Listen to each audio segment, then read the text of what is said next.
Ya, shalom, selamat pagi. Ya, hari ini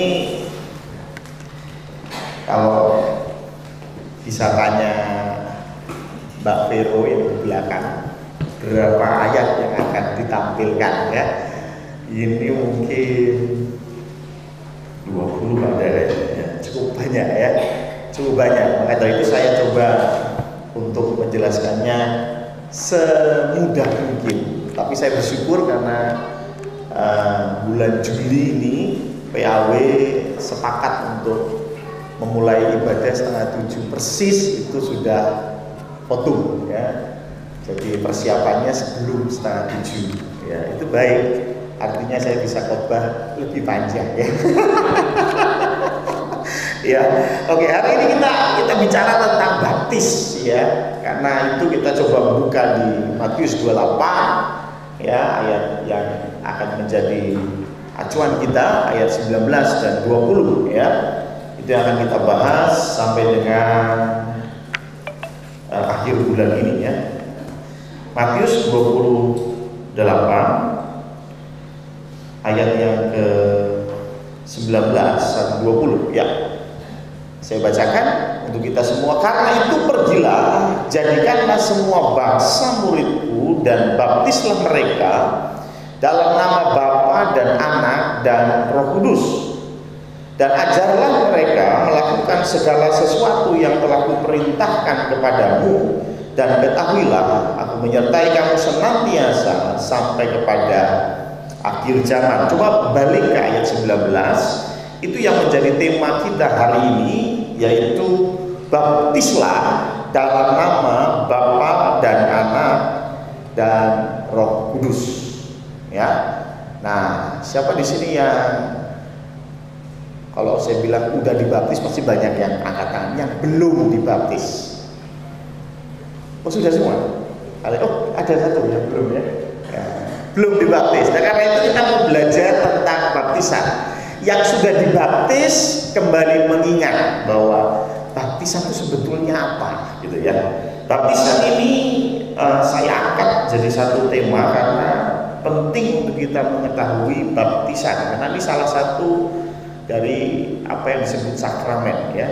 Yang pertama adalah perjamuan kudus dan yang kedua adalah baptisan. Ini perintah langsung dari Tuhan Yesus. Nah, baptis itu dari kata asal baptiso ya, dan ini artinya apa? Karena banyak perdebatan masalah baptis ya. Yang biasanya mencuat adalah ini baptis selam atau bersih. Itu biasanya yang jadi masalah. Tapi kita mau lihat dulu deh, baptis itu apa sih gitu ya. Kita coba di Markus 7 ayat yang keempat. Dari Markus 7 ayat keempat kita tahu salah satu arti dari baptiso ya. Markus 7 ayat 4, dan kalau pulang dari pasar mereka juga tidak makan kalau tidak lebih dahulu membersihkan dirinya. Jadi membersihkan itu juga diambil dari kata baptiso. Banyak warisan lain lagi yang mereka pegang, umpamanya hal mencuci cawan. Mencuci itu juga dari asal kata baptiso. Berarti kita sudah dapat membersihkan, mencuci. Lukas 11 ayat 38 juga bicara hal yang sama. Lukas 11 ayat 38 juga bicara tentang kok saya bukannya Yohanes ya? Oh udah ya. Orang Farisi itu melihat hal itu dan ia heran karena Yesus tidak mencuci. Mencuci baptiso dari asal kata baptiso. Juga ada di dalam Matius 26 ayat 23. Matius 26 ayat 23, ia menjawab, dia yang bersama-sama dengan aku mencelupkan tangannya. Mencelupkan itu juga baptiso. dari asal kata baptizo. Kemudian dibuka juga Ibrani 9 ayat 11. Karena semuanya itu ayat 10 maaf ya. Karena semuanya itu di samping makanan, minuman dan berbagai macam pembasuhan itu juga baptizo. Ayat 13 dari Ibrani 9. Sebab jika darah domba jantan dan darah lembu jantan dan percikan itu juga baptizo. Nah ini ya, percikan itu baptizo. Coba lagi ayat 19. Sebab sesudah Musa memberitahukan semua perintah hukum Taurat kepada seluruh umat, ia mengambil darah anak lembu dan darah domba jantan serta air dan bulu merah dan hisop lalu memercikkan. Ini juga dari asal kata baptizo. Ayat 21. Dan juga kemah dan semua alat untuk ibadah dipercikinya. Ini juga baptizo. Jadi apa itu baptizo? Berarti boleh mencelup, boleh membersihkan, boleh mencuci, bahkan boleh membasuh dan memercik. Itu juga termasuk baptizo. Makanya para teolog tidak mungkin satu tujuan, satu kesepakatan yang benar selam atau percik. Semuanya punya dasar ya. Yang percik punya dasar karena memang di Ibrani percik pun itu disebut baptizo ya. Dan yang selam punya juga ayat-ayat yang mendukung. Tapi coba kita bayangkan kalau saya bicara tentang baptisan, menurut Anda yang terngiang di kepala Anda satu tokoh di Alkitab namanya Yohanes. Betul ya?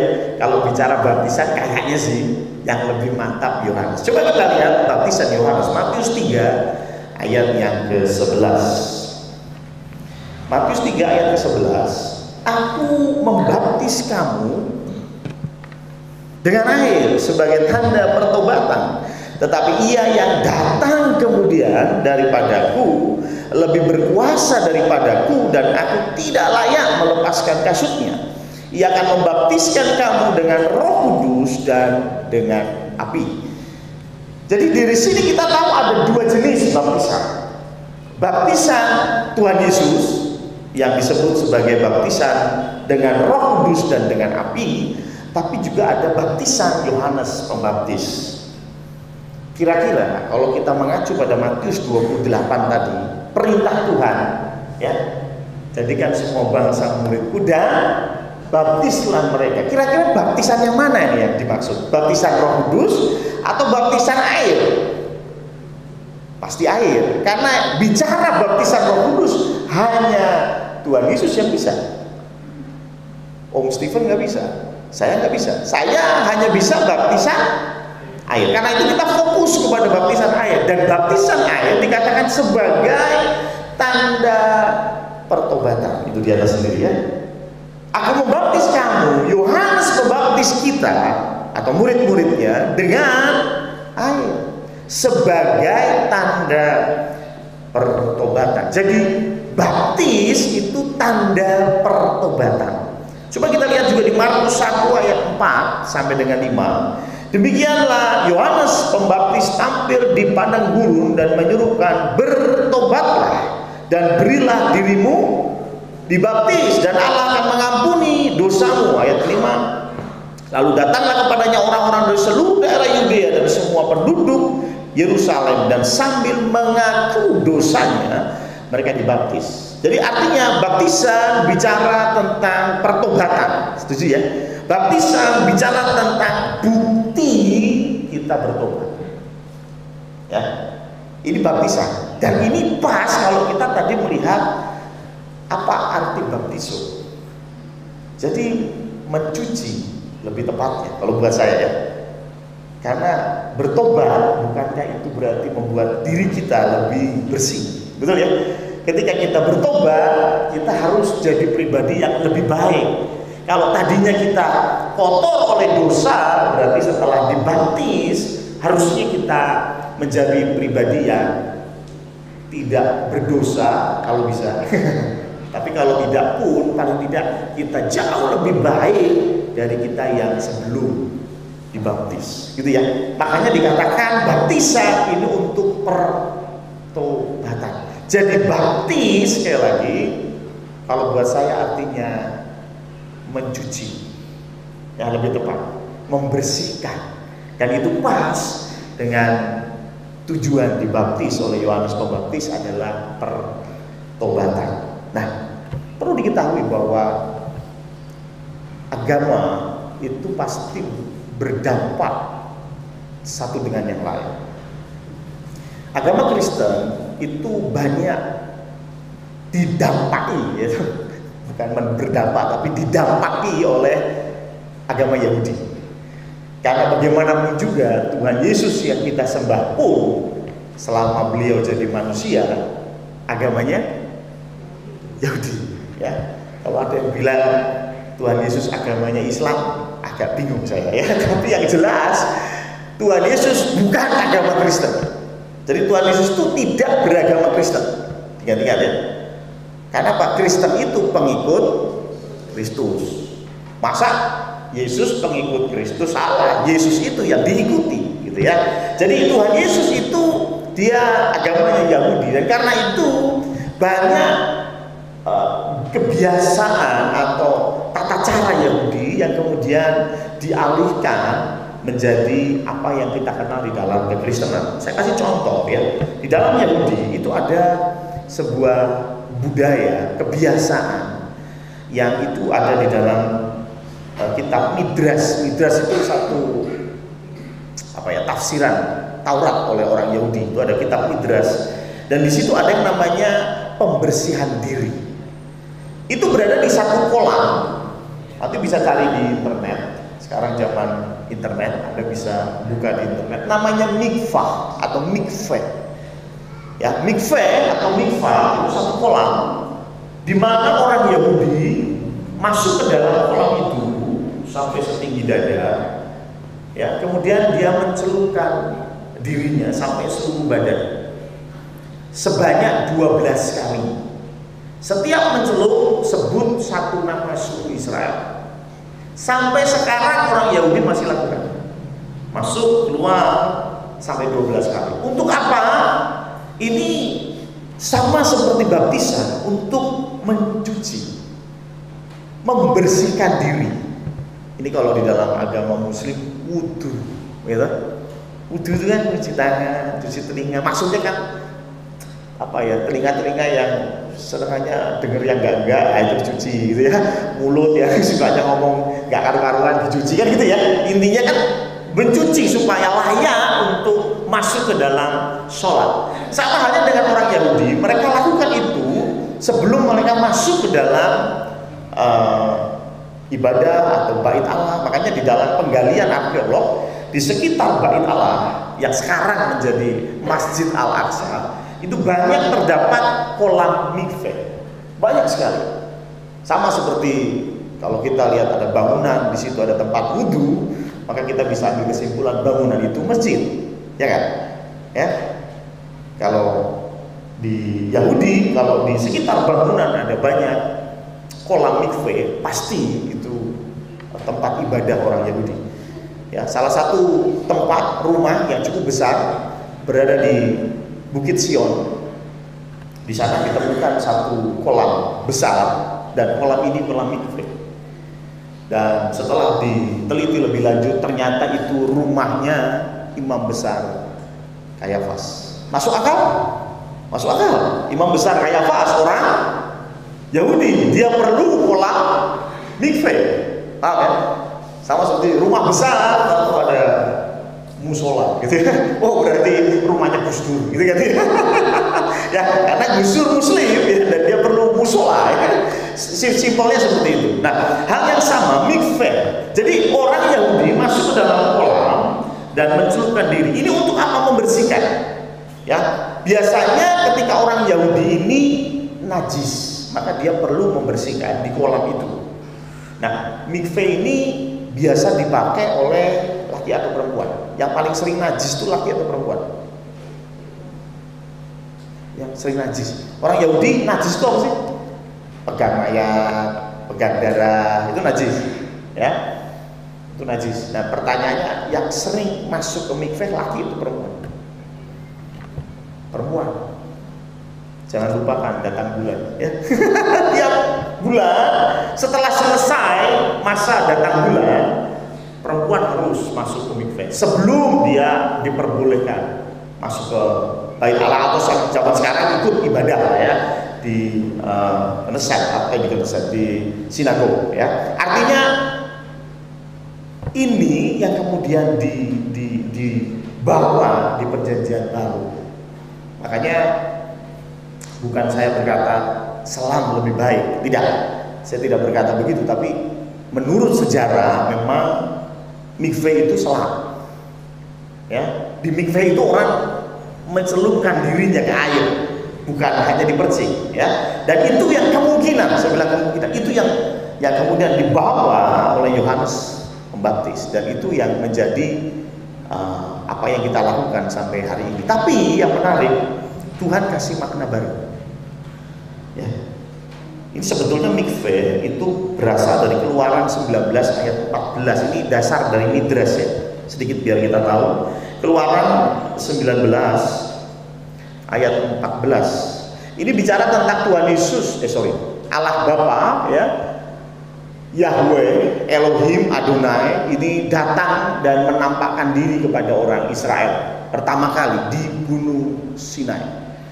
Dan ketika itu Musa kasih perintah kepada orang Yahudi, ya, Allah mau menampakkan diri. Lalu turunlah Musa dari gunung mendapatkan bangsa itu.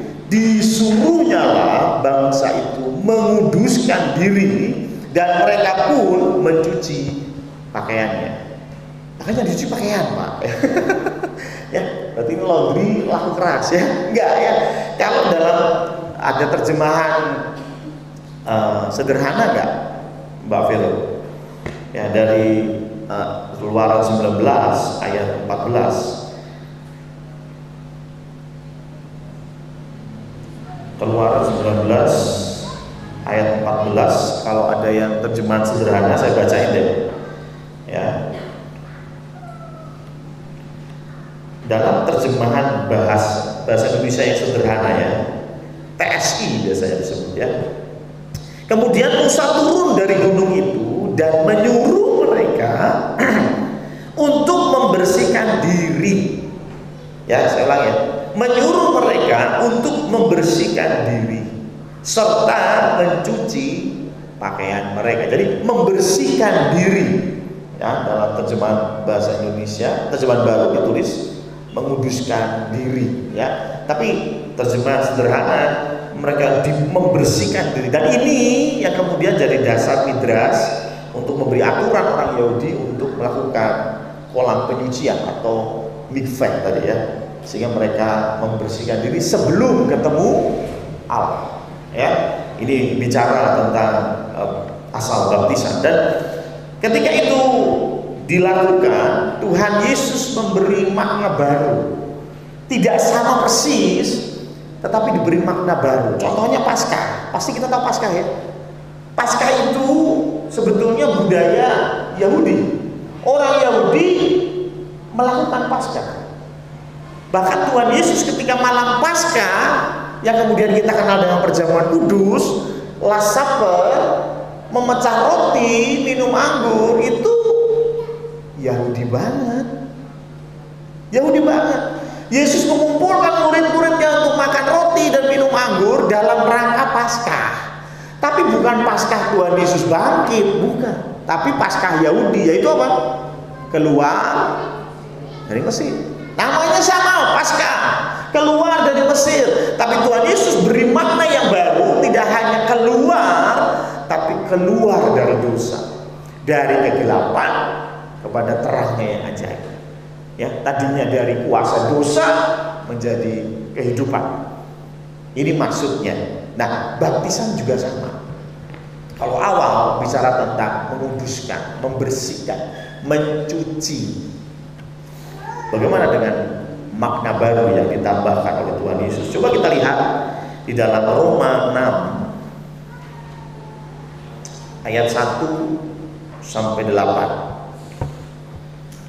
Jika demikian, apakah yang hendak kita katakan? Bolehkah kita bertekun dalam dosa supaya semakin bertambah kasih karunia itu?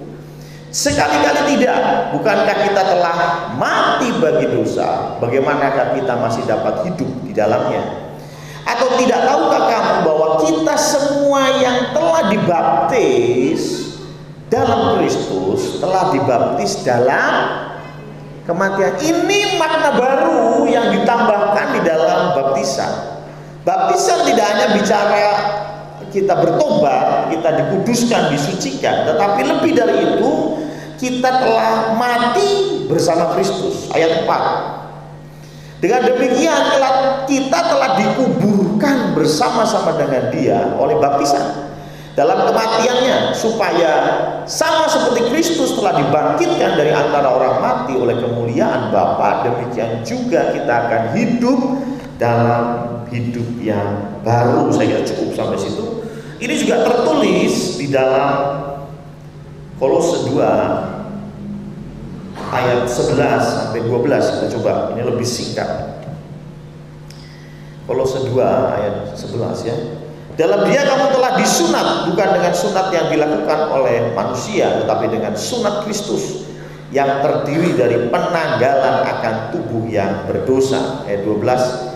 Karena dengan Dia kamu dikuburkan dalam baptisan, dan di dalam Dia kamu turut dibangkitkan juga oleh kepercayaanmu kepada kerja kuasa Allah yang telah membangkitkan Dia dari orang mati. Jadi baptisan yang tadi bicara menyuci, menguduskan, membersihkan, ya, kemudian ditambahin maknanya lebih dalam, yaitu apa? Mati bersama Kristus, bangkit bersama Kristus. Ini makna baru yang ditambahkan, ya. Nah, maka dari itu tidak heran ketika Tuhan Yesus berkata ada baptisan yang khusus buat Tuhan Yesus. Markus 10 ayat 38. Tetapi kata Yesus kepada mereka, kamu tidak tahu apa yang kamu minta.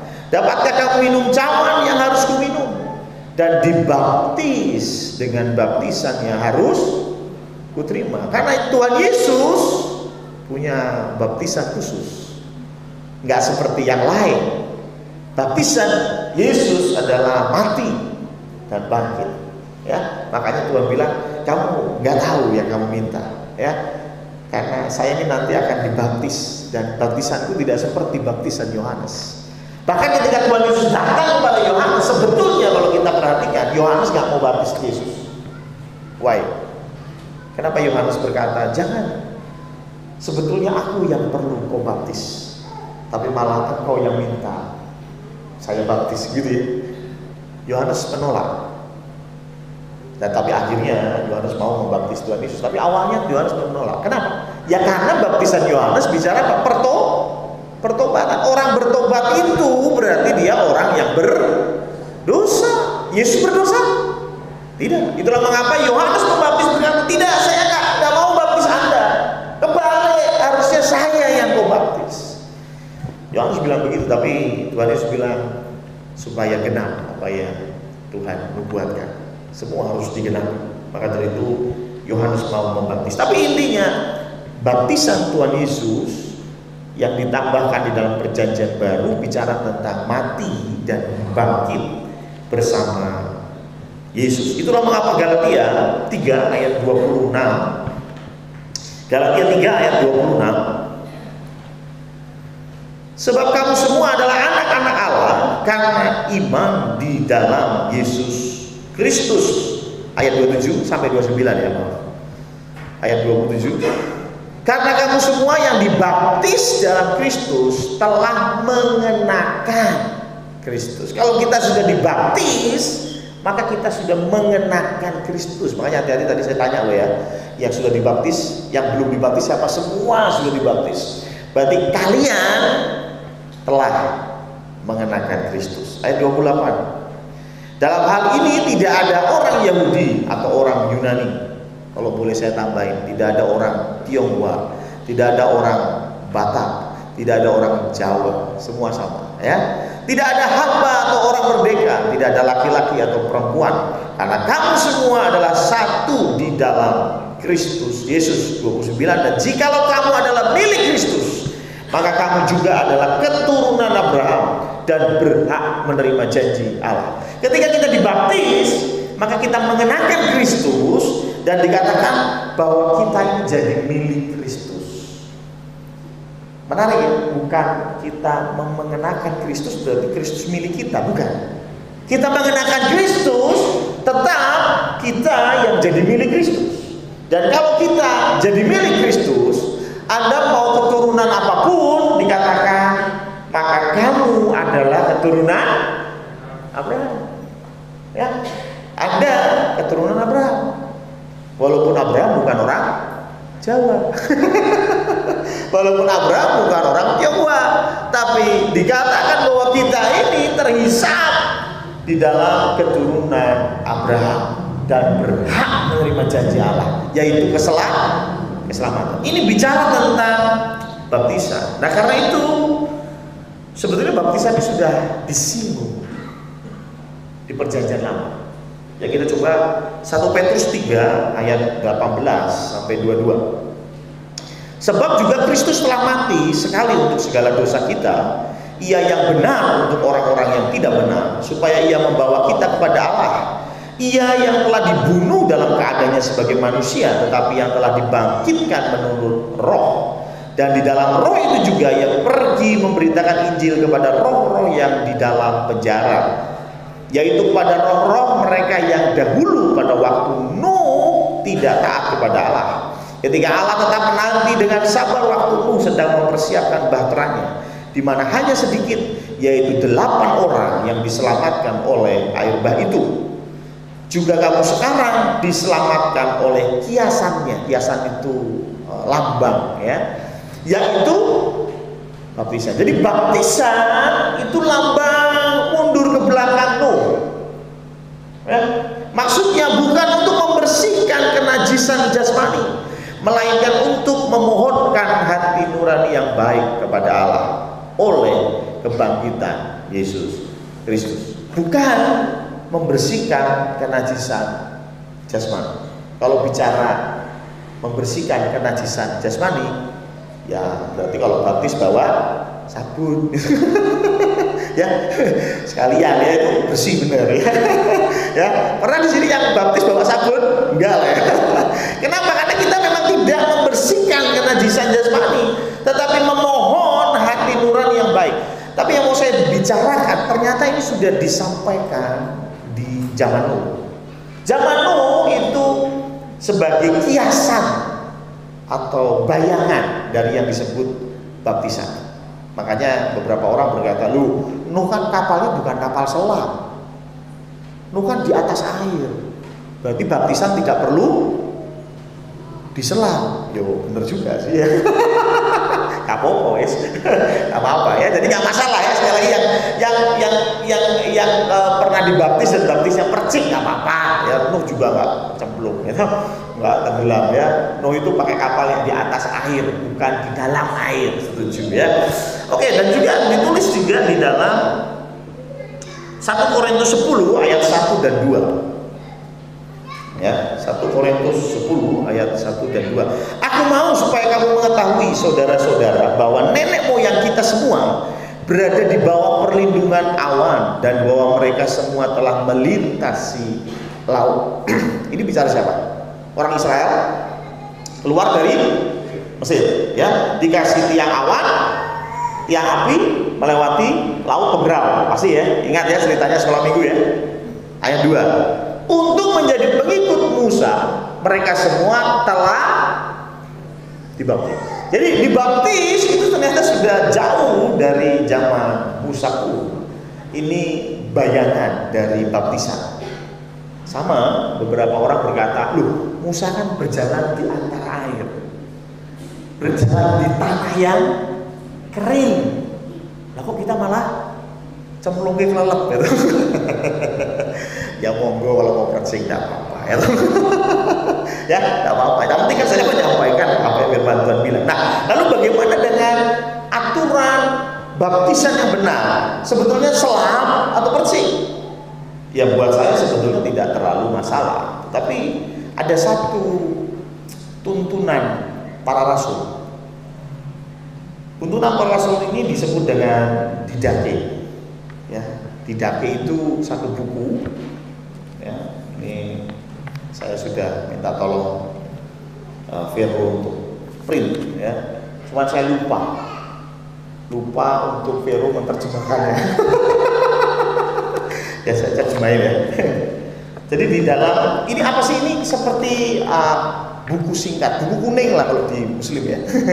Ya kitab kuning ya. Jadi ini dasarnya memang Alkitab ya, tapi ini dibikin pegangan singkat supaya orang-orang Kristen pada abad pertama dan abad kedua itu lebih mudah mempraktekkan ajaran Kristus. Ya, ini namanya Didache. Ini sudah ada dari abad kedua. Jadi sebelum Kristen berpecah di berbagai macam denominasi, ya, bahkan di Indonesia saja ada lebih dari 300 denominasi di Indonesia. Ya, Gereja Salmase, Gereja Kristen Indonesia, Gereja Kristen Jawa, Gereja Injili, gitu, Gereja Reform, banyak sekali, itu 300. Anda ngapalin bahasa kritik ya.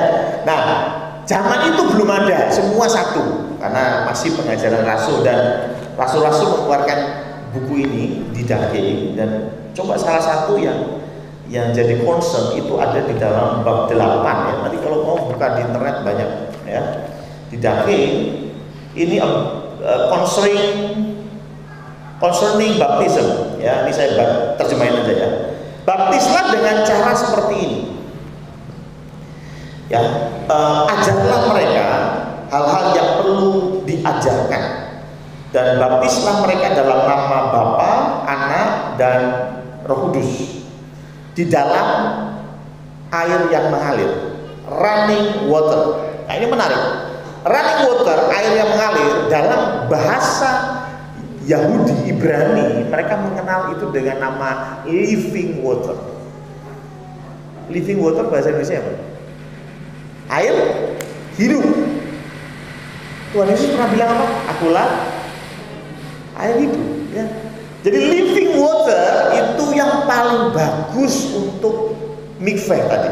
Dan saya ingatkan sekali lagi, dari mikveh diambil budayanya dan kita lakukan baptisan. Karena itu baptisan yang paling bagus itu dalam air yang mengalir.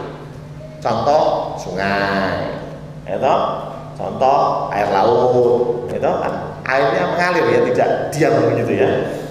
Kemudian kalau tidak punya, if you do not have running water, tidak punya air yang mengalir, baptislah di dalam air biasa, air yang diam. Dan jika kamu tidak bisa membaptis dalam air dingin, ingat ini bicara global ya. Di Eropa kalau musim dingin itu air bisa suhunya 0 derajat, kecemplung, inna ilahi wa inna ilaihi raji'un ya, kalau kecemplung. Maka dari itu dikatakan kalau nggak kuat dengan air dingin, gunakan yang hangat. Tapi jika kamu tidak punya keduanya, percikanlah air di atas kepala 3 kali di dalam nama Bapa, Anak, dan Roh Kudus. Dan sebelum dibaptis, biarlah sang pembaptis dan calon baptisan berpuasa sehari atau 2 hari sebelumnya. Ini bukan kitab suci sekali lagi, bukan. Ini tidak masuk dalam kanon kitab suci, tapi ini ajaran rasul-rasul yang sudah ada sejak abad kedua. Jadi artinya yang paling bagus memang living water. Ya udah kalau gitu kolamnya di Unggara coba. Ya, kita baptisnya di Kali Pleret. Boleh ya. Itu sesuai firman Tuhan banget ya, sesuai ajaran rasul. Mantap ya. Jadi masuk gini, hilang Eli gitu. Setelah begini hilang ya, ternyata wah, sudah terdampar di tanah emas ya.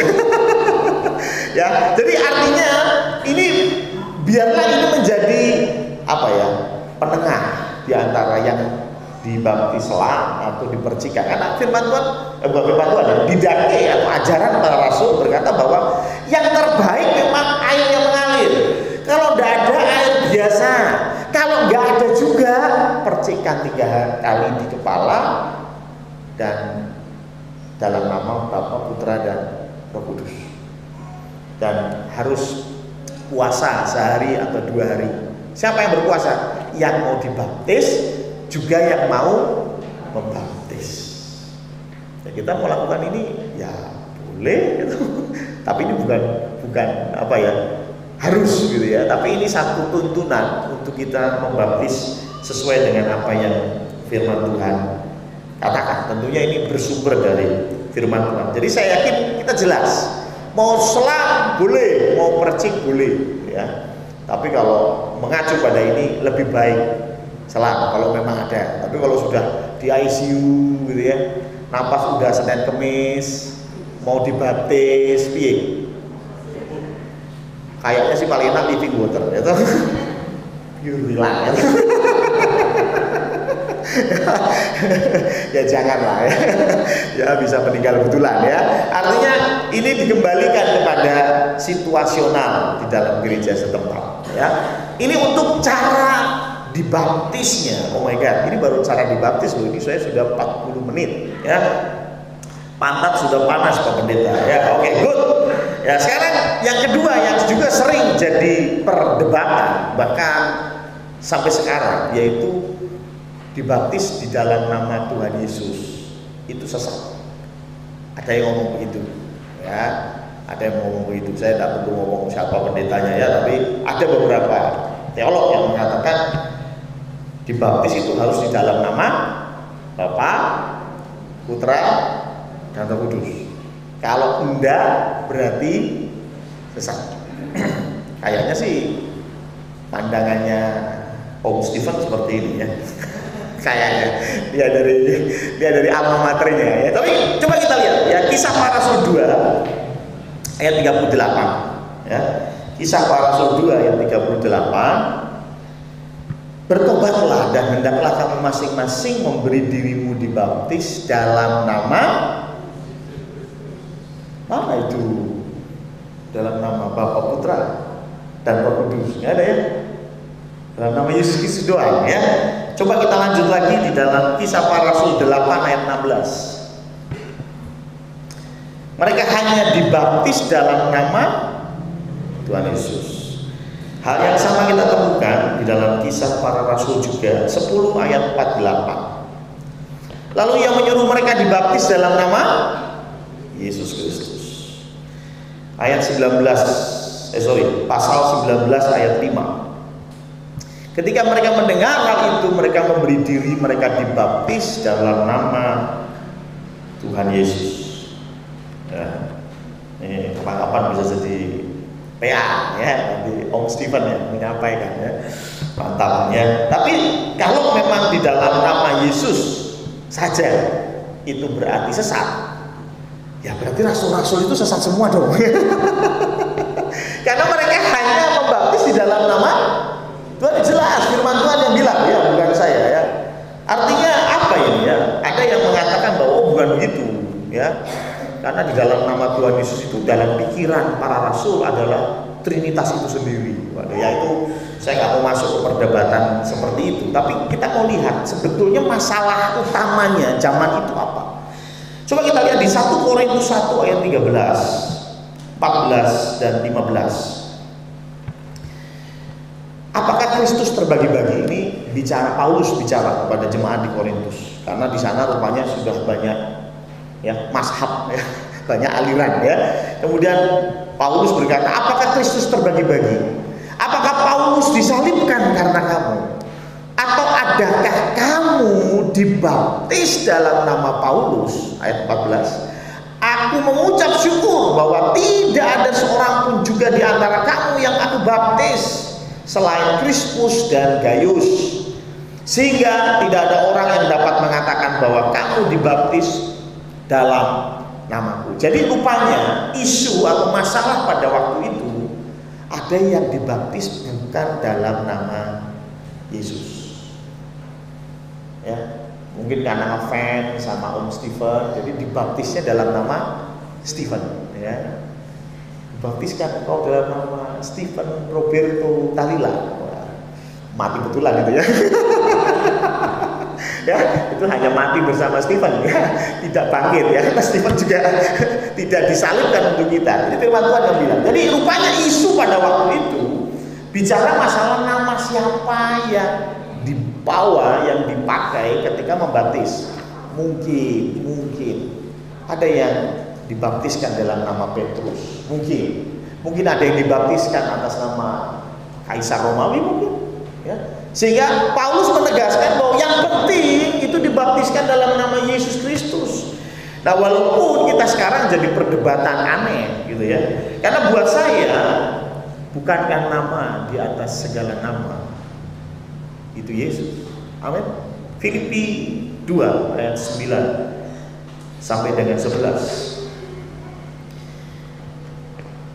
Itulah sebabnya Allah sangat meninggikan dia dan mengaruniakan kepadanya nama di atas segala nama. Ayat 10. Supaya dalam nama Yesus bertekuk lutut segala yang ada di langit dan yang ada di atas bumi dan yang ada di bawah bumi. Ayat 11. Dan segala lidah mengaku Yesus Kristus adalah Tuhan bagi kemuliaan Allah Bapa. Ya. Jadi buat saya, Yesus Kristus itu nama yang diberikan Tuhan, yang diberikan Allah Bapa kepada Allah Putra. Kafi dapat nama dari siapa? Kafi dapat nama dari siapa? Menang lotre? Enggak. Enggak mungkin lah ya. Masa dapat nama dari menang lotre itu. Ya, beli lollipop terus ya dibuka Kafi, oh ini senengku. Enggak mungkin ya. Dapat nama dari siapa? Dari langsung diceples Bapak Ibu ya. Dari Bapak ya. Ya, Bapak yang kasih nama ya. Artinya kita semua dikasih nama oleh orang tua kita ya. Tapi coba kita lihat Matius 1 ayat 20 sampai 21 ya. Ini yang sedang angop di depan itu pasti juga dapat nama dari bapaknya ya. Ya, makanya namanya Febri Insanu Majik Gereja ya. Pasti ya dari bapaknya ya. Nah, coba kita lihat Matius 1 ayat 20 dan 21. Siapa yang kasih nama Yesus? Apakah Yusuf atau Maria atau siapa? Tetapi ketika ia mempertimbangkan maksud itu, ini Yusuf ya, setelah tahu Maria hamil dan Yusuf tidak ngapa-ngapain gitu ya, ia mempertimbangkan untuk menceraikan Maria.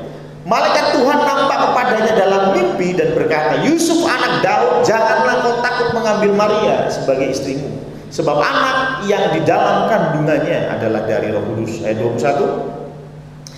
Ia akan melahirkan anak laki-laki dan engkau akan menamakan dia Yesus. Jadi Yesus itu bukan nama yang diberikan Yusuf. Memang Yusuf yang kasih, tapi Yusuf dapat perintah dari surga. Surga yang kasih nama itu Yesus. Pertanyaannya, Yesus itu artinya apa? Sebenarnya Yesus itu udah sedikit berubah ke bahasa Yunani, bahasa Ibraninya yaitu Yosua. Ya, jadi Yosua itu sebetulnya Yesus juga sama, ya. Tapi kita sekarang itu kan mau ngasih nama anak kita Yesus kayaknya kaboten gitu ya. Ya mesti kok loro-loronan gitu, apa kabotan jeneng gitu. Jenengnya Yesus soalnya tuh loro-loronan, padahal enggak loh. Kalau anak Anda kasih nama Yesus, jangan khawatir, pasti sehat walafiat sampai usia 33. Anda tahu kenapa ya? Setelah itu mati di kayu salib ya. No, just kidding ya. Jadi Yesus itu sebetulnya bahasa Ibraninya Yosua. Artinya itu nama yang umum. Kayak sekarang itu Joko, Bambang, itu umum ya. Hampir setiap RT hanya Joko. Ya, saya juga heran. Ya, Joko di mana-mana. Saya nggak tahu di Nias itu nama yang umum apa. Nggak ada. Semua nama unik. Ya. Kalau di Alor nama yang umum itu Stephen. Ya. Ya, Stephen itu setiap gang ada. Ya. Di Condro Stephen cuma satu saja. Ya, one and only. Ya. Jadi Yosua atau Yesus itu nama yang umum. Apa artinya? Dan rupanya Yesus itu dari kata Yahweh dan Yasa. Dan itu artinya Yahweh menyelamatkan. Ya, makanya dikatakan Dialah yang akan menyelamatkan umatnya dari dosa mereka. Ya, jadi Yosua itu artinya Yahweh yang menyelamatkan. Mantap ya, itu Yosua ya, sama halnya dengan Yesus. Nah, karena itu Yahweh itu sendiri masih dalam perdebatan ya. Kalau saya sih tidak dalam perdebatan, saya punya konsep Allah Bapa itu tidak punya nama. Saya pernah sampaikan ya, Allah Bapa itu tidak punya nama, nggak punya.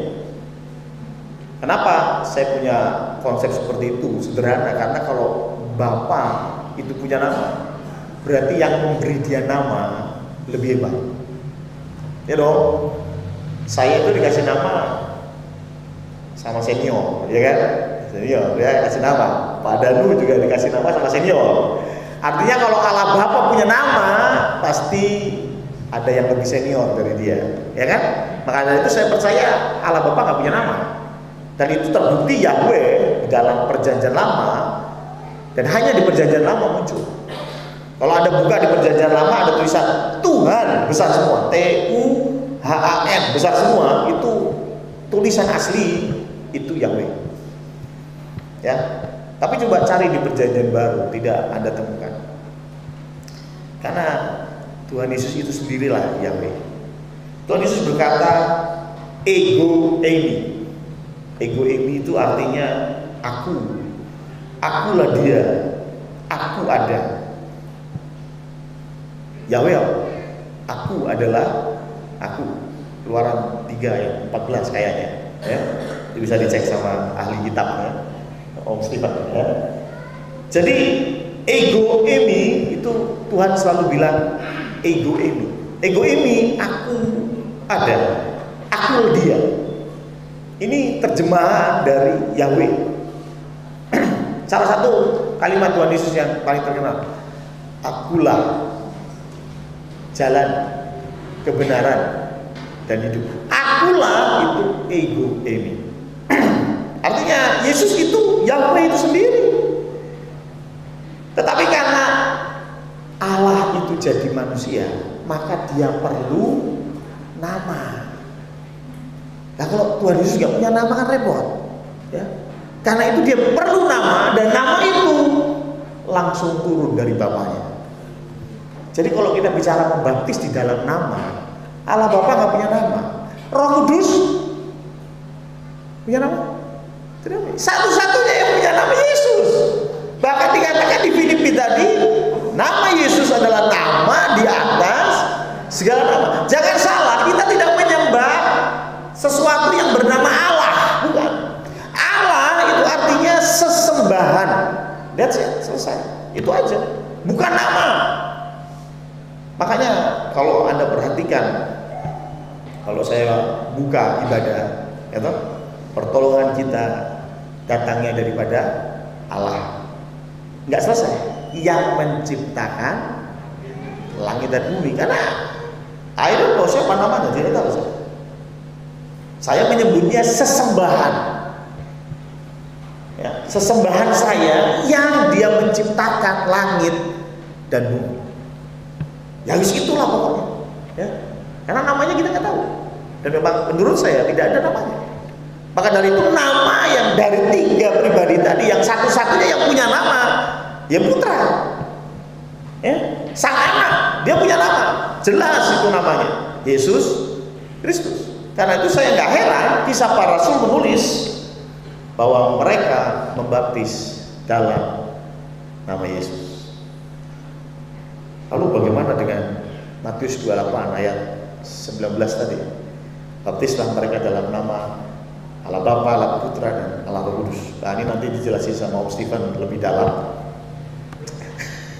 Karena bahasa aslinya lebih rumit ya, dan beberapa penafsir mengatakan bahwa baptislah di dalam nama milik Bapa, milik Anak, milik Roh Kudus. Ya. Beri nama itu milik 3 pribadi, karena 3 pribadi tidak punya nama, ya 2 itu tidak ada.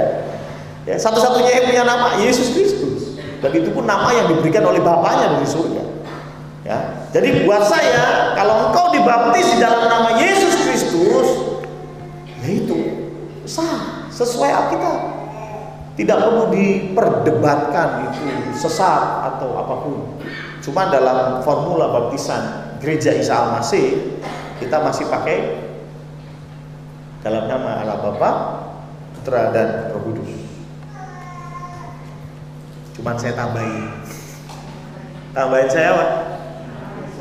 Ya, yaitu Allah yang Esa. Kenapa saya tambahkan? Supaya kita mengerti 3 tadi itu satu. Ya. Tapi tata gereja ya cuma 3 itu, Allah Bapa, Allah Putra, Allah Roh Kudus. Tapi saya merasa perlu kita tahu bahwa 3 tadi yaitu Allah yang Esa, yaitu sesembahan yang Esa. Sekali lagi, Allah bukan nama. Allah itu bukan nama. Jadi terserah mau dibaptis dalam nama Tuhan Yesus boleh, Allah Bapa, Allah Putra, Allah Roh Kudus boleh. Ya. Lalu yang ketiga adalah apa perlu baptis dulu baru diajar, atau perlu diajar dulu baru baptis? Karena beberapa pandangan mengatakan baptis setelah dibaptis baru diajar. Karena Matius 28 ayat 20 berkata bahwa setelah dibaptis, baptislah mereka di dalam nama Allah Bapa, Allah Putra, dan Allah Roh Kudus, dan ajar. Ya, berarti ajar itu setelah dibaptis. Tapi sebetulnya ya buat saya sah-sah saja, silakan. Tapi saya mengambil dari satu cerita yang terdapat di dalam Kisah Para Rasul 8 ayat 27 ya sampai 39, panjang bener ya. Kisah Para Rasul 8, sudah kan? Kita baca ya, semoga tidak ngantuk. Lalu berangkatlah Filipus ya, adalah seorang Ethiopia, seorang sida-sida pembesar dari kepala perbendaharaan Sri Kandaki, ratu negeri Ethiopia, untuk pergi ke Yerusalem untuk beribadah. Sekarang orang itu sedang dalam perjalanan pulang dan duduk dalam keretanya sambil membaca kitab Nabi Yesaya. Lalu kata Roh kepada Filipus, pergilah ke situ dan dekatilah kereta itu. Filipus segera ke situ dan mendengar sida-sida itu sedang membaca kitab Nabi Yesaya. Kata Filipus, mengertikah Tuhan apa yang Tuhan baca itu? Jawabnya, bagaimanakah aku dapat mengerti kalau tidak ada yang membimbing aku? Lalu ia meminta Filipus naik dan duduk di sampingnya. Nas yang dibacanya itu berbunyi seperti berikut: seperti seekor domba yang dibawa ke pembantaian, dan seperti anak domba yang keluh di depan orang yang menggunting bulunya, demikianlah ia tidak membuka mulutnya. Dalam kehinaannya berlangsunglah hukumannya. Siapakah yang akan menceritakan asal usulnya, sebab nyawanya diambil dari bumi? Saya tanya, kira-kira tentang siapa itu? Tadi saja. Maka kata sida-sida itu kepada Filipus, aku bertanya kepadamu tentang siapakah? Nabi Yesaya tadi berkata demikian, tentang dirinya sendiri atau tentang orang lain? Maka mulailah Filipus berbicara dan bertolak dari nas itu yang memberitakan Injil Yesus kepadanya. Ayat 36. Mereka melanjutkan perjalanan mereka dan tiba di suatu tempat yang ada air. Lalu kata sida-sida itu, lihat, di situ ada air. Apakah halangannya jika aku dibaptis? Sahut Filipus, jika Tuhan percaya dengan segenap hati, boleh. Jawabnya, aku percaya bahwa Yesus Kristus adalah anak Allah. Ayat 38. Lalu orang Ethiopia itu menyuruh menghentikan kereta itu dan keduanya turun ke dalam air, baik Filipus maupun sida-sida itu, dan Filipus membaptis dia. Mundur ayat 30, ya, mundur ayat 37 aja. Jadi rupanya Filipus ini menurut cerita ini belajar dulu atau dibaptis dulu? Baca dulu ya. Kenapa? Karena apa yang dikatakan Filipus itu penting. Jika Tuhan percaya dengan segenap hati, boleh. Tapi firman Tuhan bilang apa? Bagaimana mungkin orang percaya jika tidak ada yang memberitakan? Betul. Artinya harus diajar dulu, harus dikasih tahu dulu, harus dipahami dulu bahwa Yesus Kristus adalah anak Allah. Kita ini manusia berdosa dan kita perlu Yesus Kristus, dan karena itu kita menyerahkan diri kita dibaptis. Itulah mengapa gereja kita katekisasi dulu. Gak bisa tiba-tiba, oh saya percaya Yesus hari ini, haleluya, bisa dibaptis sama pendeta. Gak bisa. Ya, ini tata gereja masalahnya. Kenapa? Ada dasarnya. Ya, ada dasarnya. Harus mengerti dulu betul bahwa baptisan itu engkau bertobat. Ya, engkau paham dirimu salah, engkau mengerti dirimu berdosa. Kalau engkau nggak ngerti dirimu berdosa, buat apa bertobat? Ya gimana? Sama bapak disuruh baptis. Betul? Ya, anak-anak kecil kan begitu ya. Umur 12 tahun, 13 tahun. Baptis kenapa? Ya sama bapak disuruh baptis, ya udahlah baptis. Apa pentingnya? Ya, sehingga baptisan sepertinya hanya sesuatu yang remeh. Padahal baptisan itu maknanya besar. Kita mati bersama Kristus dan kita bangkit bersama Kristus. Kita mengenakan Kristus dan kita jadi milik Kristus. Makanya lagu yang sering dinyanyikan di dalam baptisan, hidupku. Nah, ini yang saya perlu sampaikan untuk kedua orang tua yang akan menyerahkan anaknya setelah saya khotbah. Apa Pak Pendeta? Habis khotbah masih ada penyerahan anak.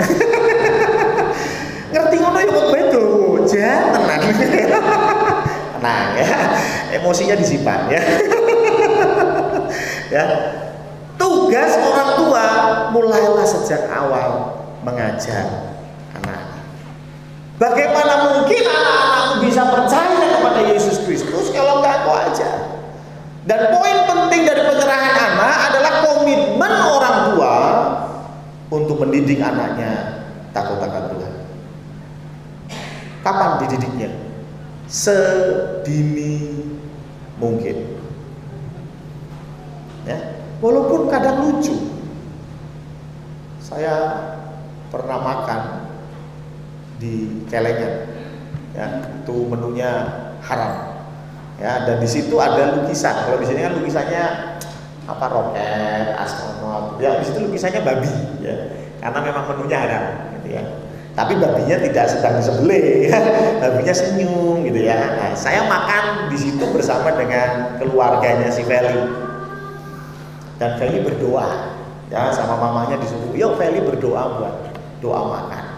Doanya apa? Tuhan Yesus, berkatilah kita mau makan, berkati papa, berkati Om Yoyo, berkati babi. Saya bilang, babi nggak ikut makan, babi yang dimakan. Kadang-kadang lucu, tapi itu perlu kita didik. Kapan? Sedini mungkin, walaupun terkadang opo yo mudeng bocah cilik, itu. Tapi biarlah orang tua punya komitmen untuk mengenalkan Kristus sedini mungkin. Sama halnya seperti kita punya konsep PAUD, sedini mungkin mereka kita kenalkan Kristus. Kenapa? Supaya ketika mereka dewasa, tinggal ditambahin sedikit saja, mereka mengerti bahwa Yesus Kristus Allah, dan mereka akan menyediakan dirinya dibaptis. Kenapa? Karena mereka sadar hidupnya bukan lagi milik dia, tapi milik Kristus. Itulah mengapa ada penyerahan anak yang sebentar kita akan lakukan. Yang terakhir, jujur yang terakhir, boleh nggak baptis lagi? Boleh nggak baptis lagi? Gimana Om Steven? Boleh nggak baptis lagi? Ya, coba kita lihat di dalam Yohanes 13 ayat 10 ya. Yohanes 13 ayat 10. Kata Yesus kepadanya, barang siapa telah mandi. Coba tebak. Ya. Yang mana yang baptisu? Ia tidak usah membasuh diri lagi. Masih ingat ya? Baptisnya yang mana? Membasuh. Tidak usah membasuh diri lagi selain membasuh kakinya. Karena ia sudah bersih seluruhnya, juga kamu sudah bersih, hanya tidak semua. Ini yang jadi dasar untuk baptisan cukup sekali. Ya. Tidak usah, tetapi bukan berarti tidak boleh. Loh, maksudnya gimana? Salah satu syarat ya di dalam bergereja. Bergereja itu kan organisasi. Karena itu ada syarat-syarat yang harus dipenuhi. Contoh, kalau Anda mau menikah secara Kristen, harus sudah dibaptis. Wah, ini enggak alkitabiah. Adam dan Hawa kok harus dibaptis? Ya itu perdebatan kosong ya. Ini aturan gereja. Saya mau bilang ini aturan gereja. Aturan gereja mengharuskan suami istri, calon suami istri ini harus sudah dibaptis. Pertanyaannya, bagaimana pendeta tahu Anda sudah dibaptis? Ono surat itu loh. Itu namanya administrasi. Ono surat. Ada suratnya. Contoh nih, Bu Arti sudah baptis di Boyolali, sudah. Suratnya wis ono. Tekan Semarang, kataku Pak Joko, Pak saya mau menikah, sudah dibaptis, sudah. Suratnya mana? Kena banjir Pak, kintir. Contoh loh, ini contoh kasus ya. Ya banjir kintir, ya toh suratnya hilang boning di Pak. Saya mau tanya, kira-kira Pak Pendeta Joko, ya baptis lagi gitu. Loh, bukannya Pak Joko nggak percaya sama Bu Harti. Loh, ini kan secara administratif, ya toh. Nah kalau nggak ada suratnya terus piye, gitu kan? Nah, terus kalau gitu gimana? Ya kalau saya sih mengambil ini, tidak usah, bukan berarti tidak boleh. Untuk konsep-konsep tertentu boleh, tapi saya kurang setuju karena beberapa saya bawa rombongan ke Israel, di situ ada Sungai Yordan. Biasanya apa? Minta dibaptis. Oh pendeta, saya minta dibaptis di Sungai Yordan seperti Tuhan Yesus. Saya bilang, yo berarti habis ini disalib ya seperti Tuhan Yesus ya. Maksud saya begini, kalau cuma mau dibaptis lagi cuma gara-gara supaya seperti Tuhan Yesus, buat apa?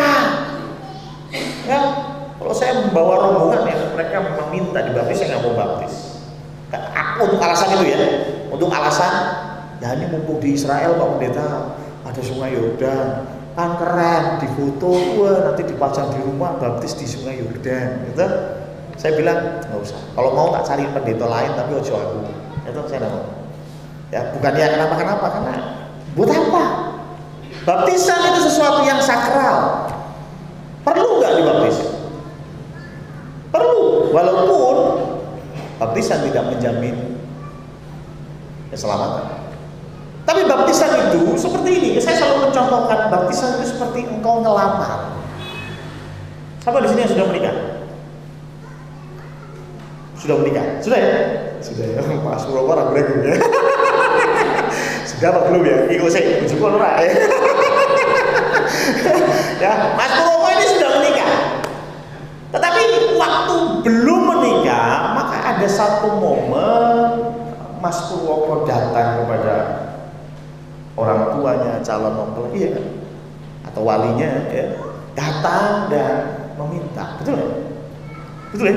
Datang dan meminta, Bapak Ibu, kalau tresno kalian anaknya panjenengan, gitu, kita sudah cocok, kita mau menjalin hubungan yang lebih dalam, pasti ada omongan toh, pasti ada omongan.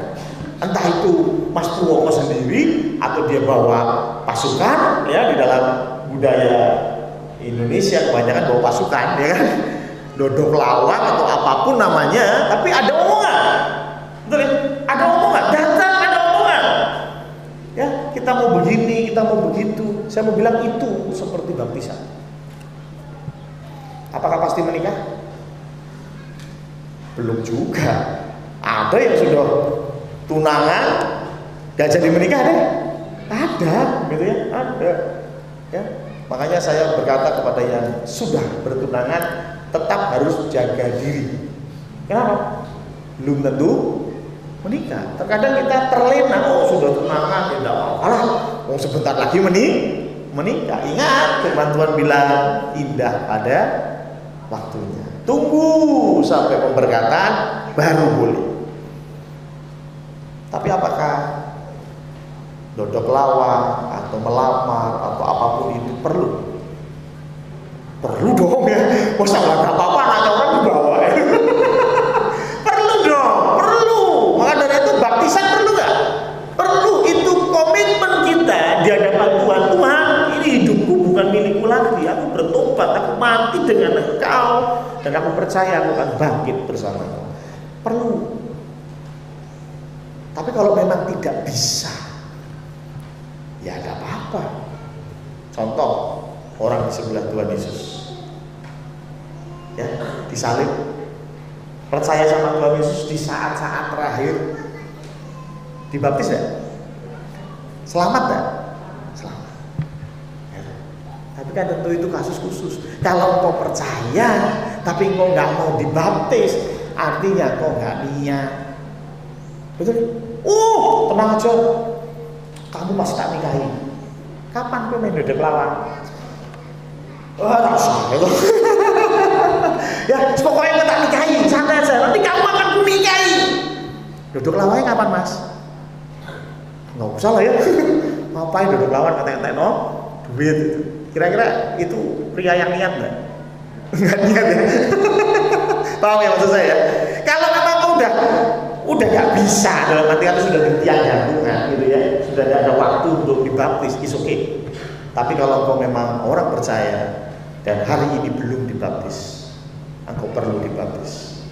Karena firman Tuhan berkata bahwa kalau kita percaya dan dibaptis, maka kita akan diselamatkan. Amin. Mari kita tundukkan kepala, kita berdoa.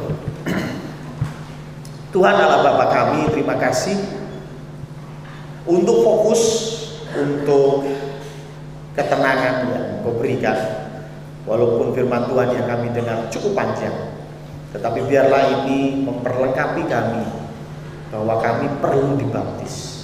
Ampuni kami ketika kami dulu dibaptis tanpa tahu esensi dari baptisan. Tetapi biarlah hari ini kami kembali diingatkan bahwa kami yang sudah dibaptis, kami mengenakan Kristus, kami milik Kristus, dan jangan biarkan hidup kami dipakai untuk hal-hal yang tidak berguna, tetapi biarlah hidup kami Engkau pakai untuk memuliakan nama Tuhan. Terima kasih Tuhan, terima kasih. Kami juga bersyukur untuk kedua anak yang akan diserahkan kepada Tuhan, dan biarlah ini menjadi komitmen bagi keempat orang tua untuk mereka berjanji di hadapan Tuhan dan jemaat, supaya mereka bisa mendidik anak-anak mereka mengenal ajaran Kristus, mengenal siapa itu Yesus Kristus yang sudah mati di kayu salib. Dan pada harinya kelak mereka akan memantapkan iman mereka, dan mereka menyediakan diri mereka dibaptis. Hanya di dalam nama Tuhan Yesus Kristus kami berdoa. Amin. Saya panggil untuk kedua anak, dan keempat orang tua untuk maju ke depan. Saya minta tolong Om Steven bisa memainkan keyboard ya. Kira-kira lagu apa yang pas untuk penyerahan? Maju tak gentar, jangan ya. Terlalu semangat ya. Tadi pagi saya menyanyikan satu lagu, Tuhan inilah hidupku, karena memang ketika saya mempersiapkan khotbah baptisan ini, itu bicara tentang hidup kita bukan lagi milik kita ya. Hal yang sama untuk keempat orang tua, supaya mereka juga memahami bahwa hidup mereka juga harus dipakai Tuhan untuk mendidik mereka. Saya minta untuk maju ke depan Mas Alfian dan Mbak Ella, Bapak Ibu Alfian dan Bapak Ibu Andrianto. Saya sudah mendasarinya dengan ya sepatah dua patah kata di khotbah saya. Saya kira sudah cukup mengerti bahwa hari ini ada 4 orang, 2 pasang yang berjanji di hadapan Tuhan dan jemaat untuk mereka akan mendidik anak-anak mereka takut akan Tuhan, mendidik anak-anak mereka dan mengenalkan anak-anak mereka bahwa ada Tuhan Yesus yang mengasihi mereka dan menebus dosa mereka. Dan biarlah suatu hari kelak kita akan melihat anak-anak yang sekarang digendong, mereka akan dengan segenap hati menyatakan dirinya siap dibaptis, karena memang mereka bukan lagi milik mereka, tetapi milik Tuhan. Bahkan sejak semula orang tua sudah menyerahkannya kepada Tuhan. Inilah hidupku,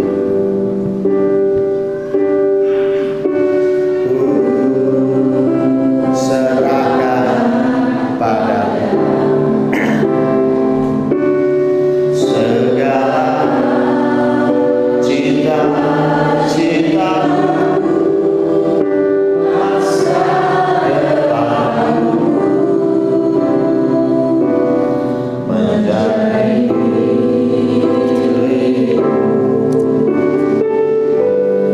Jadikan kami terangmu di tengah kegelapan dunia, membawa bangsa-bangsa kepadamu. Tuhan, ini kerinduanku, bagimu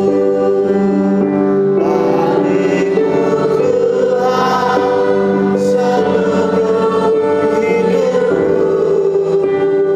Pakailah Tuhan bagi kemuliaan-Mu,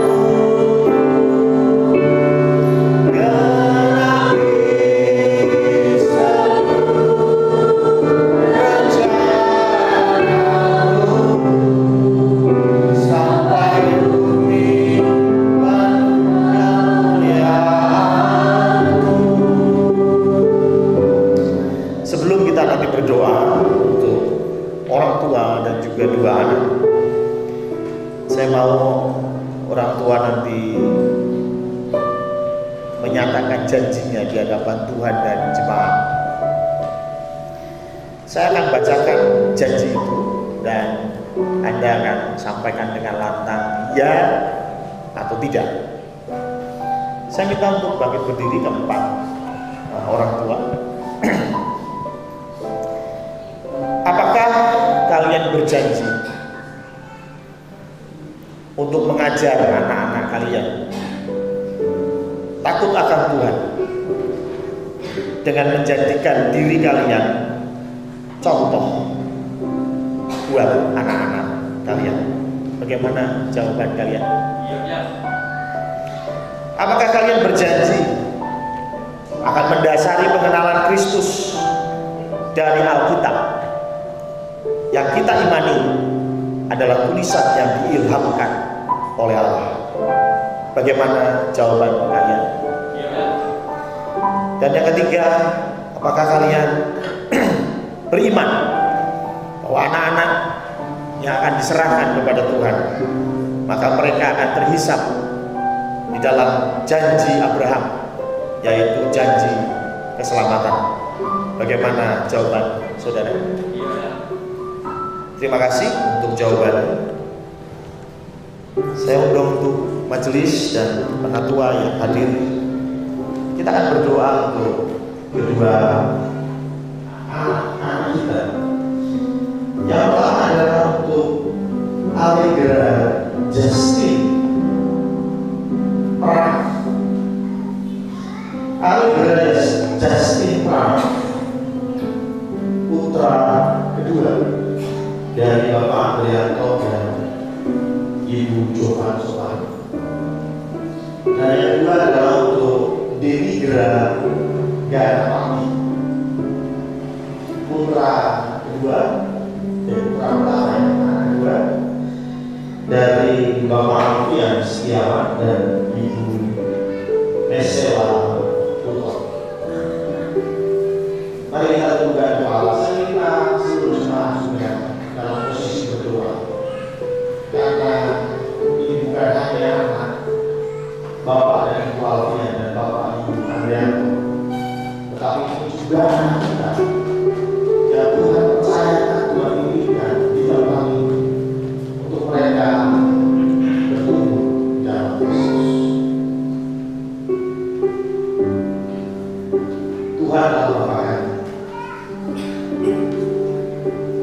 Kami bersyukur Tuhan pada pagi hari ini dua anak yang masih kecil dibawa dari hadapan Tuhan, karena orang tua mereka terlalu percaya mereka tidak bisa mendidik anaknya sendiri. Orang tua mereka percaya bahwa mereka perlu Tuhan untuk membesarkan anak.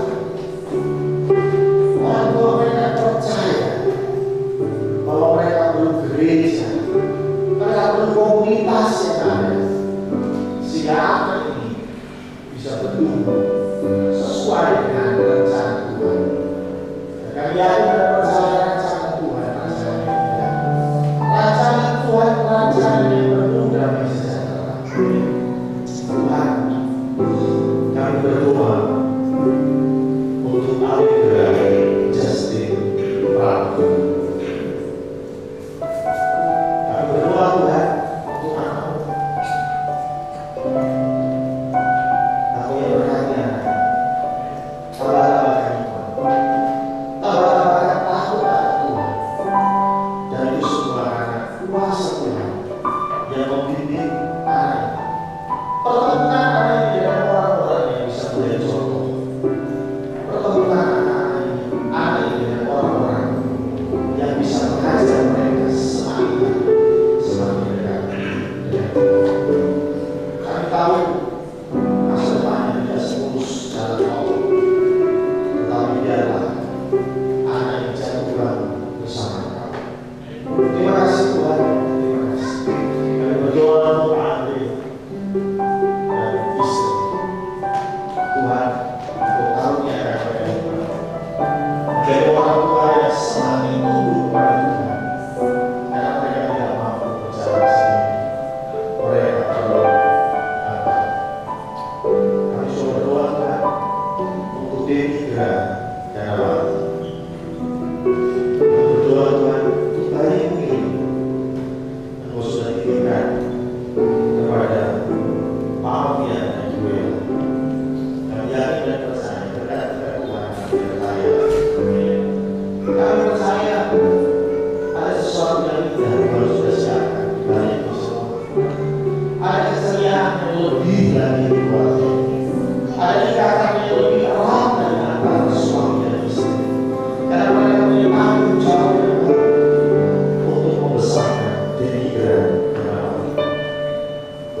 besar pengorbanan, dia kerja keras, dan itu yang akan diturunkan kepada anak-anak.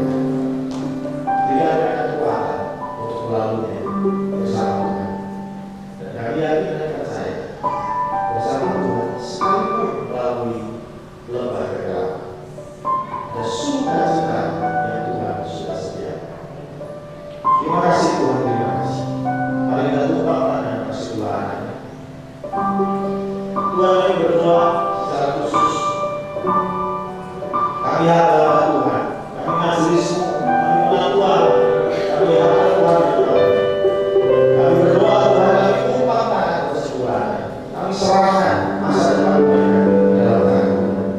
Karena kami tahu dan kami yakin mereka ditinggal oleh Tuhan kepada kedua orang tua. Dan Tuhanlah yang akan memberkati mereka berdua. Terima kasih Tuhan, terima kasih. Ada di dalam satu nama di atas nama Yesus Kristus yang sudah menebus dosa kami dan dosa kedua anak kami. Kami berdoa. Amin. Kami ucapkan selamat kepada dua orang tua yang pada pagi hari ini sudah menyerahkan anak-anaknya ke dalam tangan Tuhan. Bila Tuhan yang akan menolong, memampukan untuk bisa membimbing anak-anaknya untuk mengenal Kristus. Untuk warta pada pagi hari ini, untuk nanti sore masih ada kebaktian yang kedua pada pukul 17.00, pujian oleh Bapak Tunggoro, LCD oleh Saudari Veronica, firman Tuhan oleh Pendeta Samuel, pengumuman dan doa oleh Pendeta Samuel, kemudian musik oleh Saudara Ronald, Saudara Ino, Saudara Stephen, dan juga Saudara Gunung. Untuk Minggu 17 Juli 2022 pada pukul 15.00 masih ada kebaktian Genji, ibadah secara offline. Kemudian untuk Tunas Remaja pada pukul 9.00 ibadah juga secara offline. Kemudian Selasa 19 Juli 2022 pada pukul 18.30 ada persekutuan doa malam, petugas oleh Diaken Danu. Kemudian Rabu 20 Juli 2022 pada pukul 18.30 ada pendalaman Alkitab, pembicara oleh Pendeta Samuel.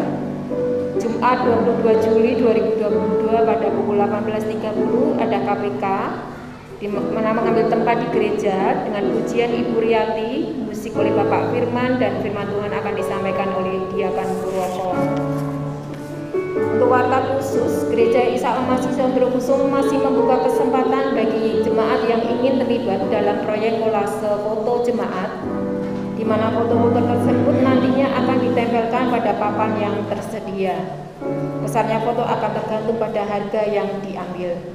Dan bagi jemaat yang berminat dapat menghubungi Pendeta Samuel atau Saudari Veronica. Foto dapat dipilih sendiri oleh jemaat, difotokan oleh tim atau dicarikan oleh tim.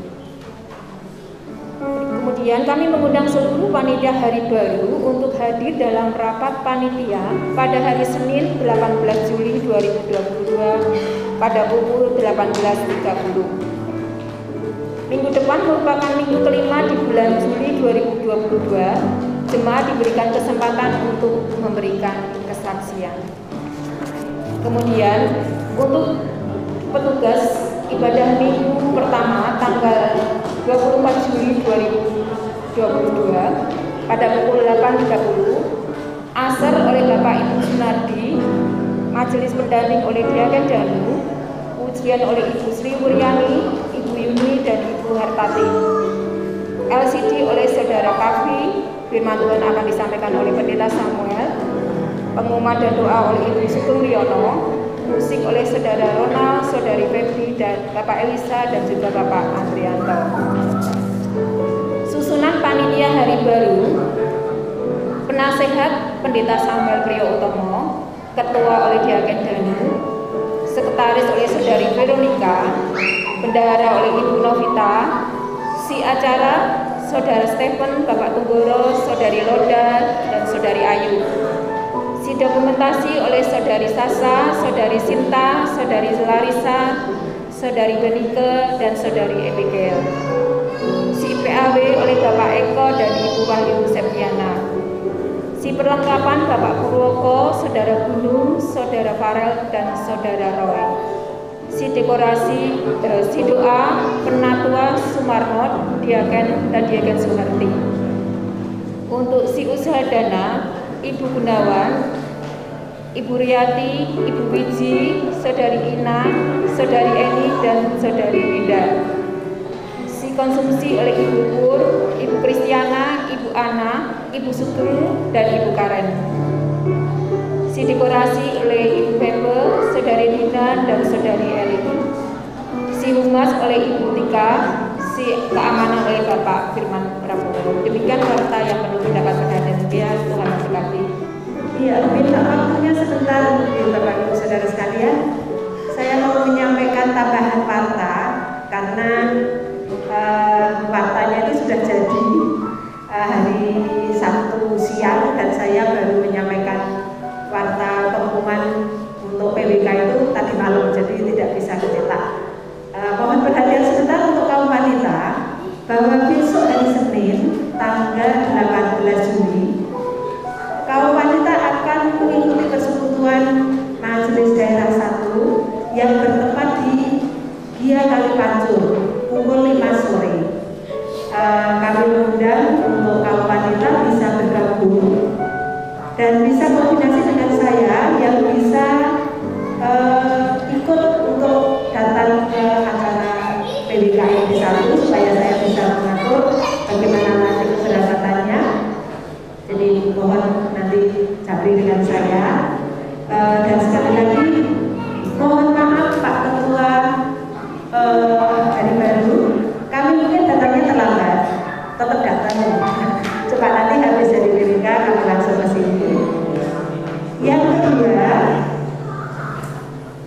Bapak Ibu Saudara sekalian, saya selalu menyampaikan kepada jemaat, apabila jemaat mempersembahkan harta panjenengan lewat keuangan mungkin tidak sesuai dengan apa yang ada di warta, baik itu kode maupun jumlah, kami sebagai majelis dan saya sebagai yang panjenengan percaya untuk menangani keuangan. Jadi mohon kalau tidak sesuai baik itu kode maupun jumlah, menghubungi Bapak Gembala saja kalau sungkan dengan kami. Nanti biar Pak Gembala menghubungi kami sebagai majelis, karena kami, saya, Mas Danu, Mas Purwoko itu manusia biasa, mungkin ada kesalahan di dalam mencatat, kesalahan di dalam melihat kode. Jadi mohon jemaat untuk bisa kerjasamanya untuk memberitahu kepada kami. Jadi jangan dibatin. Kami tidak tahu, mungkin aku persembahanku saat ini kok cuma saat ini ya, apalagi ada kodenya. Panjenengan pasti tahu jumlahnya berapa. Kalau tidak sesuai, mohon menghubungi kami. Kalau sungkan dengan kami, langsung ke Pak Gembala saja. Saya percaya jemaat tidak akan sungkan dengan Pak Gembala. Nah kalau sungkan matur dengan Pak Gembala kan repot nanti. Gitu. Jadi monggo kalau memang ada persembahan yang tidak sesuai baik itu jumlah maupun kode, bisa disampaikan dengan kami. Itu akan membantu kami. Benar-benar kami berterima kasih kalau jemaat bisa membantu kami di dalam mengingatkan kalau ada sesuatu yang keliru, dalam sesuatu yang salah. Tidak akan hilang Bapak Ibu, percaya tidak akan hilang. Kami menghitung keuangan minim 2 orang, jadi tidak pernah menghitung persembahan sendiri, dan itu pun tidak boleh dari dulu, mulai dari Pak Joko sampai sekarang pun tidak boleh menghitung persembahan sendiri, tidak boleh, karena pertanggungjawabannya itu bukan sama panjenengan saja tapi sama Tuhan.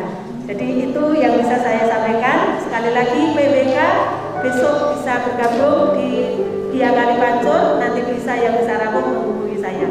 Terima kasih, Tuhan Yesus memberkati.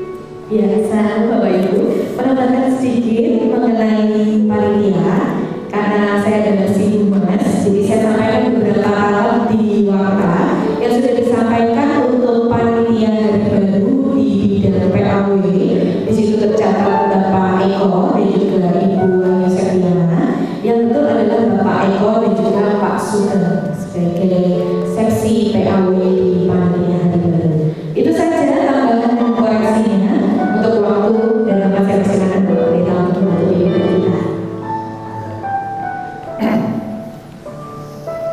Yang pertama saya tambahin sedikit, di warta jemaat juga di yang elektronik ada woro-woro stikes, ya, stikes Semarang.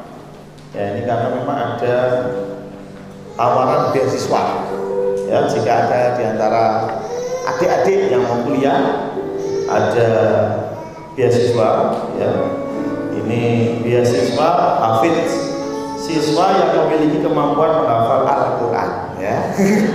Tentu tidak satunya, ya, kita satunya, ya, yaitu melampirkan surat rekomendasi dari pastor, paroki atau pimpinan jemaat gereja Kristen setempat, ya, supaya bisa dapat beasiswa kerohanian, ya. Yang berminat monggo, yang mau melanjutkan studi. Apakah ada yang baru pertama kali hadir? Nggak ada semua? Wah, puji Tuhan.